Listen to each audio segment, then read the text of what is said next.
Welcome to Kamals Adupankarai.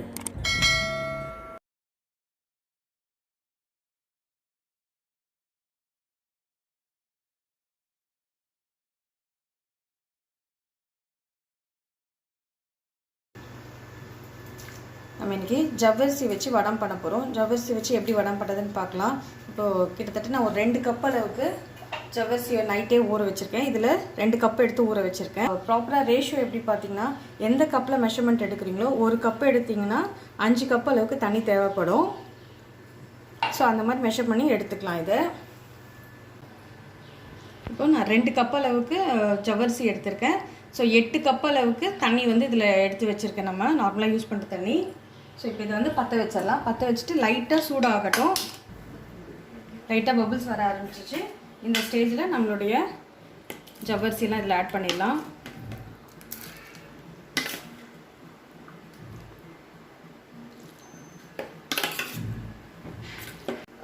இதை போட்டுட்டு நல்லா கலரி விடுங்க. அப்பப்போ சிம்மில் வச்சுட்டு பண்ணாலும் ஓகே, ஹையில் வச்சு பண்ணிங்கன்னா அப்பப்போ கலரிட்டே இருக்கணும். இல்லைன்னா உருண்டை கட்டிக்கும், ப்ளஸ் அடியும் பிடிச்சிரும். ஒரு சில ஜவ்வரிசி வந்து நல்லாவும் மாவு மாதிரி ஆகிடும். இது மாவு ஜவ்வரிசி தான் இது. ஸோ மாவு மாதிரி ஆகிடும். நம்ம ஒரு சிலது வந்து முத்து முத்தாகவும் கிடைக்கும் நமக்கு. ஸோ இது நல்லா கொதி வரட்டும். ஸோ இப்போ இது நல்லா வெந்துட்டு இருக்குது. இன்னும் கொஞ்சம் வந்து டிரான்ஸ்பரண்ட்டாக ஆகணும். இன்னும் நல்லா கொதி வரட்டும். ஜவ்வரிசி நல்லா வெந்துடுச்சு, நல்லா டிரான்ஸ்பரண்ட்டாக வந்துடுச்சு பாருங்கள். இப்போ இந்த ஸ்டேஜில் வந்து சீரகம் 1 ஸ்பூன் எடுத்திருக்கேன். 1/2 ஸ்பூன் அளவுக்கு பெருங்காயம் பொடி எடுத்திருக்கேன். கல் உப்பும் வந்து ஜஸ்ட் ஒரு 1/2 ஸ்பூன் எடுத்திருக்கேன். இது வந்து பாதி உப்பு இருந்தால் போதும். காய வந்து உப்பு வந்து அதிகமாகிடும். ஸோ அதனால் பாதி உப்பு சேர்த்தோன்னாவே வந்து நமக்கு வந்து கரெக்டாக இருக்கும் ஜவ்வரிசி காஞ்ச பிறகு. ஸோ இப்போ இதை ஆட் பண்ணிக்கலாம். இதில்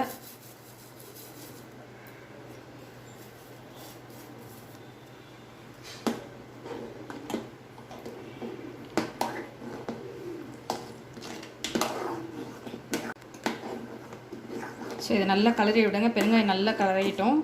தண்ணியில் கரைச்சி விடுறதா இருந்தாலும் கரைச்சி விடலாம். இது அப்படியே போயிட்டிங்கன்னா சூடாக இருக்கிறதுனால அது கரைஞ்சிடும். நம்ம கரைய இதிலே வந்து நம்ம தனியாக எடுத்து வச்சுட்டு கூட கலர்ஸ் வேணும்னா கலர் பொடி எடுத்து நம்ம கலர் சேர்த்துக்கலாம். இல்லை பீட்ரூட் ஃப்ளேவர் வேணும், புதினா ஃப்ளேவர் வேணும், கேரட் ஃப்ளேவர்ஸ் வேணும்னா அந்த மாதிரி ஃப்ளேவர்ஸும் நம்ம அரைச்சி தனியாக ஒரு கப்பில் எடுத்துகிட்டு அப்புறமா மிக்ஸ் பண்ணி எடுத்துக்கலாம். இதில்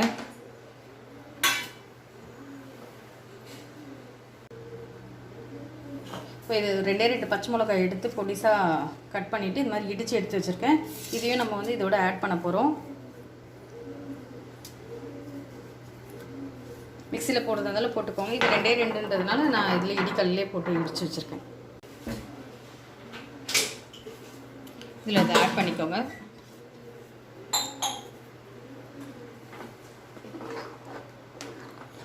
நல்ல கலரி விடுங்க. நல்ல ஃப்ளேவரும் கொடுக்கும். பச்சை மிளகா நல்ல கலரும் சேஞ்ச் ஆகும். சீரகம் வந்து நல்ல டைஜஷனுக்காக ஆட் பண்ணியிருக்கோம். பெருங்காயமும் நல்ல டைஜஷனை கொடுக்கும். கலரும் நல்லா கொடுக்கும். வாசனை நல்லா வரும் இது 2 ஆட் பண்ணும்போது. ஸோ இப்போ இந்த ஸ்டேஜில் நம்ம இதை இறக்கிடலாம். இது இறக்கி வச்சு ஆறும் போது நல்லா கெட்டிப்பட்டுரும் இந்த ஸ்டேஜில். ஸோ இந்த ஸ்டேஜில் நம்ம எடுத்துக்கலாம். இப்போது இந்த ஸ்டேஜில் உப்பு பார்த்தலன்னா நீங்கள் ஆட் பண்ணிக்கலாம். செக் பண்ணிவிட்டு கூட வந்து உப்பு போதும்னா ஆட் பண்ணிக்கலாம் நீங்கள். ஆனால் 3/4 பதத்துலேருந்து 1/2 பதத்துக்குள்ளே தான் இருக்கணும். அப்போ தான் வந்து நம்மளுக்கு காஞ்ச பிறகு பொரிக்கும் போது நல்லா கிடைக்கும் நமக்கு. வடம்க்கு கலர் கொடுக்கறதுக்காக ஒரு கப்பில் வந்து ஆப்பிள் க்ரீன் கலரும், ஒரு கப்பில் ஆரஞ்சு ரெட் கலரும், ஒரு கப்பில் எல்லோ ரெட் கலரும் நான் ஆட் பண்ணியிருக்கேன். இது ஆப்ஷனல் தான். வேணும்னா நம்ம அதை ஆட் பண்ணிக்கலாம், இல்லைன்னா நம்ம ரெகுலர் கலர்லேயே யூஸ் பண்ணிக்கலாம். சும்மா ஒரு கலருக்காக நான் அட்ராக்டிவாக இருக்கிறதுக்காக அப்படி பண்ணியிருக்கேன். இது ஆப்ஷனல் தான் டோட்டலி.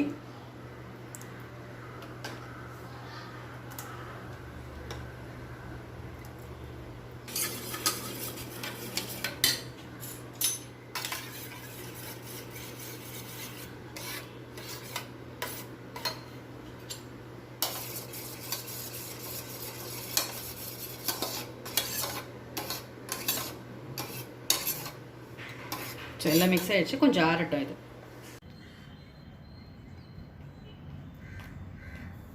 நம்ம ஆறின வச்ச அப்பளத்தை வடத்தை வந்து நல்லா இப்படி ஒரு ஸ்பூன் எடுத்து நல்லா தூரமாக பரப்பி வச்சுக்கோங்க. சைஸ் வந்து நமக்கு ஏற்ற மாதிரி சைஸ் வச்சுக்கலாம். கொஞ்சம் பெருசாக பொரியணும்னா பெரிய பெரிய ரவுண்டாக ஊற்றிக்கலாம் கரண்டி எடுத்து. இல்லை சின்னதாக வேணுன்னா ஸ்பூனில் கூட வச்சு நம்ம யூஸ் பண்ணிக்கலாம். ஸோ இப்போ ஒரு சைடு வந்து ஒயிட் அப்பளமும் ஒரு சைடு கலர் அப்பளமும் தனியாக போட்டிருக்கேன். இது 2லேருந்து 3 நாள் நல்லா காயணும். அப்புறமா தான் நம்ம பொரிச்சு எடுக்க முடியும்.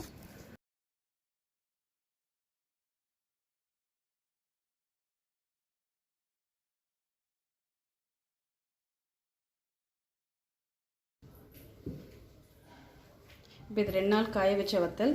இப்போ இது மாதிரி இல்லாமல் பின்னால் சைடு இந்த முன்னால் சைடு எடுத்துகிட்டு நம்ம பேக் சைடில் இருந்து மாதிரி தண்ணி தெளித்து ஒரு நிமிஷம் விட்டுடுங்க. இப்போ ஈஸியாக நமக்கு வந்து அப்பளம் எடுக்கிறதுக்கு வரும். இப்போது பாருங்கள்,